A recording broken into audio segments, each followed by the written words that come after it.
seen by our European friends and our Arab partners as very vital to their interests. Well, those interests, of course, include, altogether now, oil. Libya has the world's 9th largest proven reserves of oil, and 90% of Libya's oil goes to Europe, primarily Italy, Germany, France, and Spain.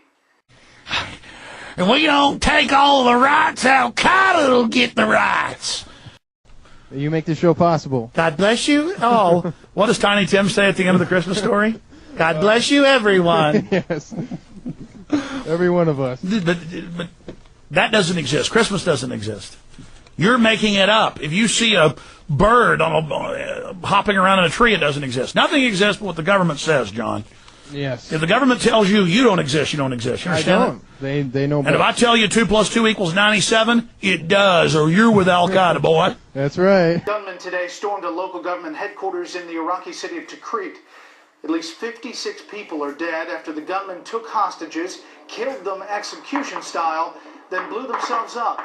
The militants were wearing Iraqi military uniforms. Officials are blaming Al Qaeda for the attack.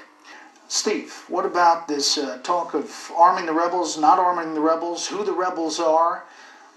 Yeah, well, if it wasn't discussed in London, it's certainly being discussed quite a bit in Washington, both in public and in private. There's a robust debate taking place right now inside the administration about whether it would be wise to arm the rebels and, as you suggested, who exactly the rebels are. There have been reports that there are Al Qaeda elements that are working with the rebels, if not leading the rebels. End state is when the Libyan people can choose their own leaders, okay?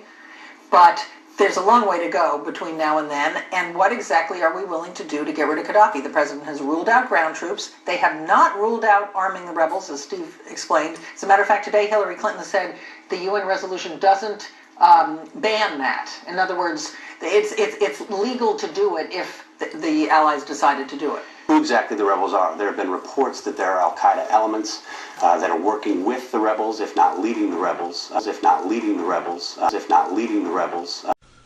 Of course we've got to eliminate 90% of the rabble. Why do you think we poison the water? This is immediately needed. Yep, that's that. Republicans here in Wisconsin believe the governor's controversial budget law is the law of the dairy state. Shepard? Mike Tobin, live at the courthouse. Mike, thanks. Right now, the FBI is investigating a bullet hole in the fuselage of a U.S. Airways 737. A pilot found that bullet hole yesterday during an inspection at Charlotte Douglas International Airport after a flight arrived from Philadelphia. We're told investigators have interviewed the ground crew in Philly as well as passengers in Charlotte. Fox News has confirmed now that investigators have found a bullet, but the source of that bullet is still a bit of a mystery.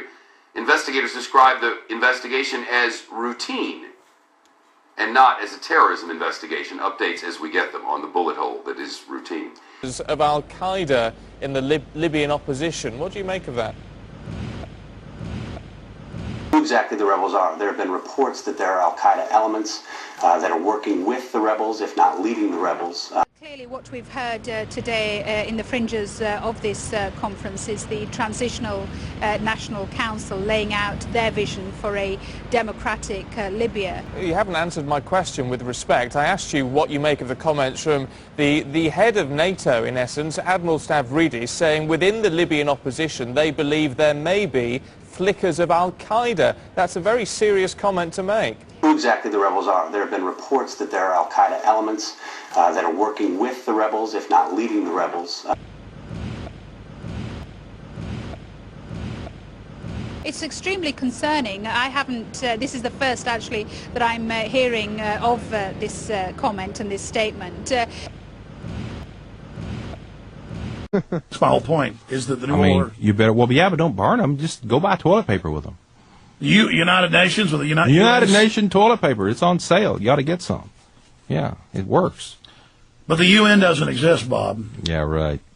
Yeah, right. Well, I have people telling me that the European Union doesn't exist, and they're serious. Did you know it's still called a conspiracy theory to say that exists? Well, look, you know as well as I do that 70% of the population of the United States is a bunch of idiots. You know that. And you'll never wake them up. We're still on there. You had some guy named Professor Anselmo that you did this little thing for this Lord riding along, looking at all the peons. It was look at the pathetic rabble. Yeah, the rabble. No, That was some funny stuff. You see, this is the hillbilly look. Hold on. I have to get the mindset. It's hard to switch back and forth between characters. And we don't take all the rights. Al Qaeda will get the rights. Yeah.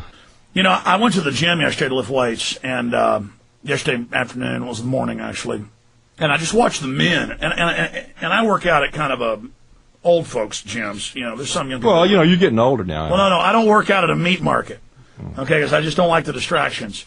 You know, it's just too many guys walking around going, oh boy, just looking for a problem, you know, puffed up. You like to be the only one doing that and intimidate all the old guys. Exactly. Right? No, now you got it straight.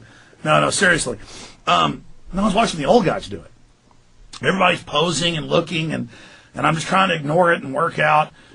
But I just thought about these guys all act so tough. Everybody's so into their image, and nobody's going to screw them, and they're badass and all this. And you know, like men will like walk around a corner and you're trying to walk somewhere, and then when you try to get out of their way, they kind of go. I mean, it's really freaking weird. Anyways, the point is that, but they cower to cops. They cower to having their rights violated. They cower to bankers robbing them and stealing them blind. A real man gets really mad about being a slave and his children being slaves and corrupt elites. And then somehow we've been taught, oh, we're going back live. Here we go. People tell me that I shouldn't be so serious. Let me tell you the truth. I'm having trouble being serious all the time. I am sick of the New World Order, aren't you, Bob? Yeah, but you know what? It's kind of fun fighting them, you know. I don't have any trouble sleeping at night. I really don't. But see, you're a real man. And you're not a macho guy. You're not a guy that gets into being a tough guy. But, you know, your whole family, military folks, cops, people like that. And, you know, you're people that really do love America. So as a real patriot, you're actually fighting the New World Order. Not all these fake conservatives that, like I was talking about during the break, they go to the gym and they walk around looking at everybody and acting tough and swaggering. But if somebody's violating their rights, they literally start peeing down the side of their leg. If somebody pushes them around, if the IRS does something, they crap their pants. And they live this life of cowardice to government, and they rationalize that the government isn't corrupt, and the government isn't bad, and they cower in fear of what their neighbors would think if they were to come out and fight the New World Order. And we need you to be real men out there and real women, and just stop being so stupid, and stop. These good old boys will get mad if their neighbor parks in their parking space. But they could care less if somebody's putting sodium fluoride that eats holes in their brains in their water.